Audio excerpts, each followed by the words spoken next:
একসময় এক শান্তিপূর্ণ রাজ্য ছিল ভীরু শাসক। তার একমাত্র কন্যা রাজকুমারী আলিনা, যিনি ছিলেন দয়ালু, জ্ঞানপিপাসু এবং জনগণের প্রিয়।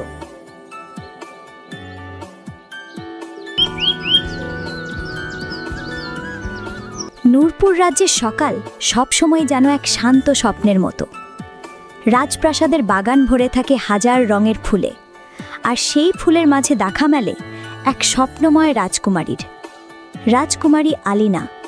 আহা, দেখো না লাইলা, গোলাপগুলো আজ কত উজ্জ্বল, যেন হাসছে আমার দিকে। মা বলতেন, আলিনা, ফুলও হাসে যদি মন দিয়ে ভালোবাসা দাও। কত বছর হয়ে গেল, কিন্তু মনে হয় এখনো মা এই ফুলগুলোর মধ্যে লুকিয়ে আছেন। রাজকুমারী, আপনি এখনো এতটা মনে রাখেন? 5 বছর তো হয়ে গেছে উনি আমাদের মাঝে নেই। সবাই বলে সময় নাকি ব্যথা সারিয়ে দেয়, কিন্তু আপনাকে দেখে মনে হয় সময়ও আপনাকে ছুঁতে পারেনি। হয়তো তাই। মা শুধু আমার মা ছিলেন না, ছিলেন আমার সেরা বন্ধু, পথপ্রদর্শক। এই বাতাসেও তার গন্ধ পাই আমি, এই রোদ, এই ফুল, সব যেন তার ছোঁয়া। কখনো কখনো মনে হয় কেউ আমাকে চুপচাপ দেখছে, মায়ের মতো করে। দেখছে মানে? আপনি কি কিছু দেখেছেন রাজকুমারী? না না, ওভাবে না, কিন্তু কখনো মনে হয় বাতাসের ভেতর কেউ কথা বলে আমার সঙ্গে, মায়ের কণ্ঠের মতো শোনায়, আলিনা, সতর্ক থেকো। আমি জানি এটা হয়তো আমার কল্পনা, কিন্তু কেন জানি মনে হয় রাজপ্রাসাদের কোথাও লুকিয়ে আছে এক রহস্য। আপনি রাজাকে বলেন না এসব কথা? রাজা কামরান শাহ তো আপনাকে খুব ভালোবাসেন, উনি নিশ্চয়ই চিন্তা করবেন শুনলে। না, এখন না। বাবা রাজকার্যের চিন্তায় ডুবে থাকেন সারাদিন, তাকে এসব বলে চিন্তায় ফেলতে চাই না।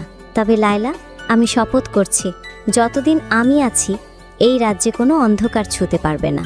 রাজকুমারী আলিনার কণ্ঠে দৃঢ়তা, চোখে আশার আলো, কিন্তু সে জানত না আজকের এই শান্ত সকালই তার জীবনের সবচেয়ে ভয়ানক দিনের সূচনা হতে যাচ্ছে। দুপুরের রোদ তখন রাজপ্রাসাদের সোনালি ছাদের উপর ঝিকমিক করছে। সভাকক্ষ ভরে আছে রাজমন্ত্রীরা, সৈন্য, অধিনায়ক ও হিসাব রক্ষকের কণ্ঠে। রাজা কামরান শাহ বসে আছেন সিংহাসনে, মর্যাদা ও মমতার প্রতীক সেই রাজা যিনি রাজ্যের প্রতিটি মানুষকে নিজের সন্তানের মতো ভালোবাসেন। আজ রাজকোষের হিসাব কেমন চলছে? এই মাসে পাহাড়ি অঞ্চলের ফসল ও করের হিসাব পাঠানো হয়েছে তো? জি মহারাজ, সব হিসাব যথাযথভাবে রক্ষিত হয়েছে। তবে একটা বিষয় চিন্তার, পার্বত্য অঞ্চলে এবারের বৃষ্টি কম হয়েছে, ফলে ফসল কিছুটা কম ফলেছে। মানুষজন খাদ্যের অভাবে কষ্ট পাচ্ছে বলে খবর এসেছে।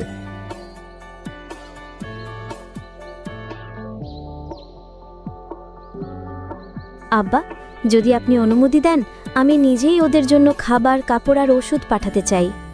আমি চাই না আমাদের রাজ্যের কেউ ক্ষুধার্ত থাকুক, না কোনো শিশুর চোখে কান্না দেখি। আমার মেয়ে, তুমি শুধু রাজকুমারী নও, তুমি এই রাজ্যের প্রাণ।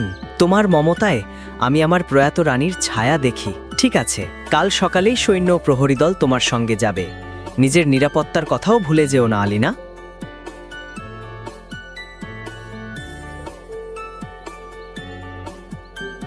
রাজকুমারী, আপনি চাইলে আমি আগেই প্রস্তুতি শুরু করি, খাবার, কাপড় সব গুছিয়ে রাখবো। হ্যাঁ লাইলা, আজ রাতে সব প্রস্তুতি করো, ভোরে আমরা রওনা হব। তবে জানো লাইলা, আজ সারাটা দিন অদ্ভুত লাগছে, মনে হচ্ছে কেউ যেন আমাকে চুপি চুপি দেখছে, সভাকক্ষের ভেতর থেকেও। কেউ দেখছে? কি বলছো তুমি আলিনা? না না, কিছু না আব্বা, হয়তো চোখের ভুল, আলোটা একটু অদ্ভুত লেগেছে এইমাত্র। মহারাজ, গত কয়েক রাত প্রাসাদের পশ্চিম দিক থেকে অদ্ভুত শব্দ পাওয়া গেছে বলে প্রহরীরা জানিয়েছে। তবে আমরা ভাবলাম হয়তো বাতাসের খেলা। অদ্ভুত শব্দ? কেন আমাকে জানানো হয়নি আগে? আজ রাতেই আমি নিজে পাহারা ব্যবস্থা পরীক্ষা করব। রাজা কামরান শাহ নিজের রাজ্য, নিজের মেয়েকে নিরাপদ রাখতে সর্বদা প্রস্তুত, কিন্তু তিনি জানতেন না যে ছায়ার কথা আলিনা বলেছিল, সেই ছায়া আজ রাতেই তাদের রাজ্যের ইতিহাস পাল্টে দেবে।